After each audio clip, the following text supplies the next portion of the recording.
What's up? I'm just watching some videos here on when good cops humiliate the ass out of corrupt cops. We have an issue here, and I want to get to the bottom of it. It seems like in all these videos, the main issue is police officers asking for ID and civilians knowing their rights. This is in the US, remember. In Canada, it doesn't work that way. In Canada, in Ontario anyways, if you refuse to produce your ID to an officer, you will get arrested and go to jail. So don't think you can pull this off in Canada. This is to the Constitution and rights in for U.S. citizens. So there's a little bit of gray area. Do you have to provide ID to an officer if he requests it? Do you have to provide it if you're in a vehicle if you request it, number one?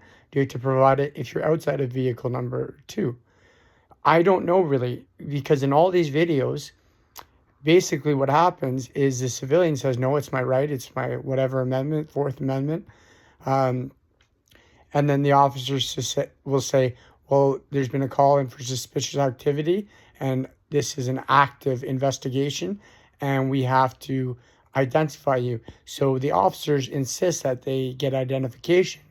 And some cases, the civilians argue and get away with it and get to walk away and humiliate the cop. And others, they get brutally and physically arrested for not producing ID.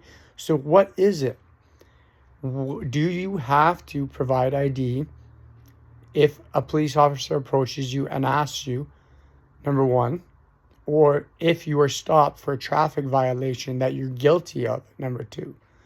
Or number three, if you stop for a traffic violation that you're not guilty of. For instance, a video I just saw, a female was pulled over for failing to put a turn signal on when changing lanes. That's a legal traffic offense. So I would assume you have to provide identification for the ticket to be written. So if you do something illegal, I suppose the officer has every right.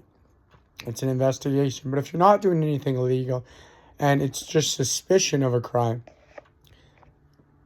apparently there is no law, there's no obligation for the civilian to provide the ID. Is this true? And what state is this true in? What states does this work in? Is this all the same? I want to know, because when I go to the U.S., and if I get pulled over for some BS reason because I'm a Canadian and they want to give me a ticket, I want to know my rights and see if I can get away with not providing my ID.